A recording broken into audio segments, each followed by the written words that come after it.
أعوذ بالله من الشيطان الرجيم. بسم الله الرحمن الرحيم. إن الذين آمنوا والذين هادوا والنصارى والصابئين من آمن بالله واليوم الآخر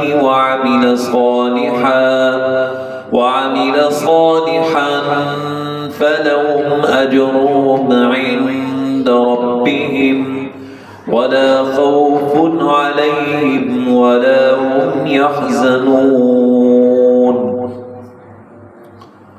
وإذ أخذنا ميثاقكم ورفعنا فوقكم الطور خذوا ما آتيناكم بقوة واذكروا ما فيه لعلكم تتقون.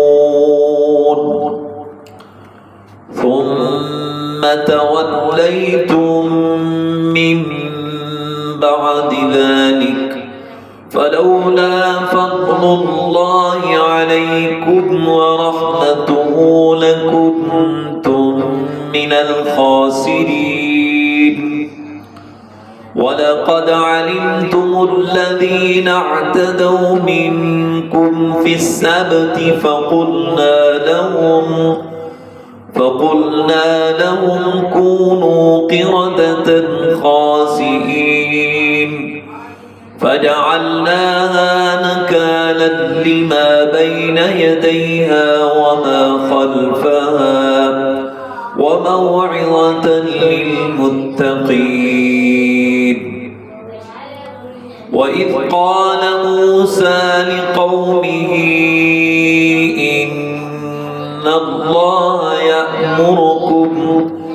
إن الله يأمركم أن تذبحوا بقرة.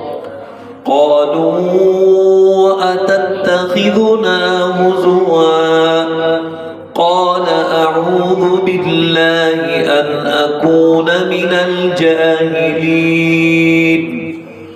قالوا ادع لنا ربك يبين لنا ما هي قال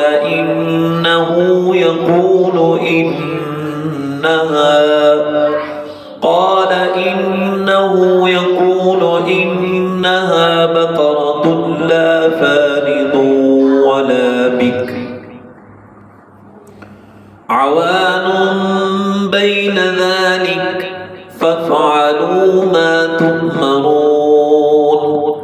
قالوا ادع لنا ربك يبين لنا ما لونها قال إنه يقول إنها بقرة صفراء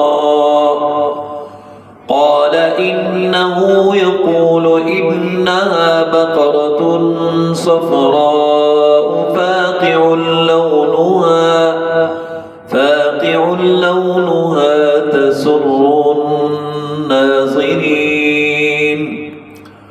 قالوا ادع لنا ربك يبين لنا ما هي إن البقرة شابه علينا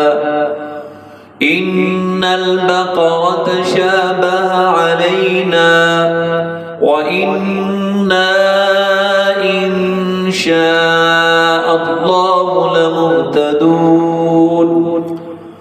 قال إنه يقول إنها بقرة لا ذلول تثير الأرض ولا تسقي الحرث مسلمة لا شية فيها. قالوا الآن جئت بالحق فذبحوها وما كادوا يفعلون. وإذ قتلتم نفسا فادارأتم فيها والله مخرج ما كنتم تكتمون فقلنا اضربوه ببعضها كذلك يحيي الله الموتى